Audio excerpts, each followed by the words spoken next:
Hey, what's up? Jigxor here.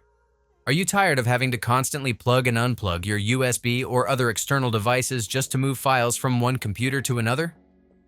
In this video, I will share a much simpler solution using my favorite tool to directly transfer files between your PCs, whether you're on Windows, Mac, or both.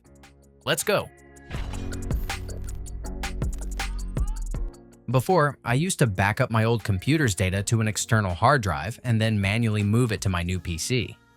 Luckily, I found a much smarter way that allows a direct data transfer between computers. Not only does this save a lot of time, but it also ensures that only the files, programs, and settings you want are moved, reducing the chance of losing data or having to set up everything from scratch. If you want to try it yourself, you can check out this software using my link below, which also gives you a free data transfer to get you started. To set up a direct transfer between computers, first install the software on both. After installation, make sure that both the computer sending the data and the one receiving the data are on the same network. But don't worry if your Wi-Fi is spotty. You can still use a direct cable connection. The software works with USB-C or Ethernet cables, which are often faster and more reliable. Next, confirm that the software has correctly identified which computer is the old PC and which is the new PC on each screen. From the target computer, click Transfer Directly and select Network if you're transferring wirelessly, or Cable if you prefer a wired connection.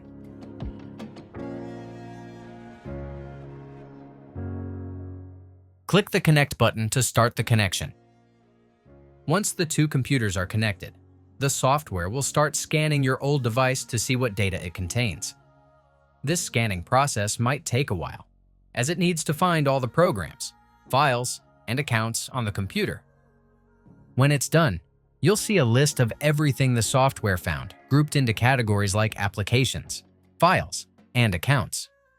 From here, all the remaining setup happens on your new computer.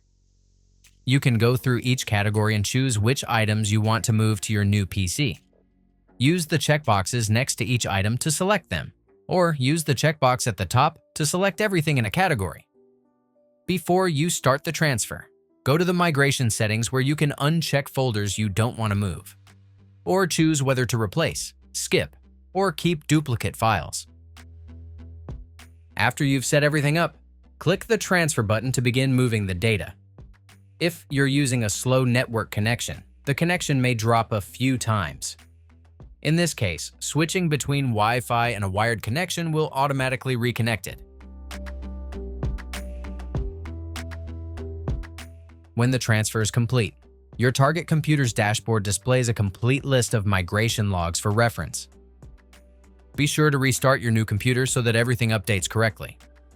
Now, let's see if the selected data is moved. Alright, the files are now in the correct folders, and the account I selected was successfully added to my new computer. That's it. If I could help you, feel free to give this video a thumbs up, and don't forget to subscribe. If you have any questions about the video or want me to create a tutorial about another topic, leave a comment below. See you next time. Bye.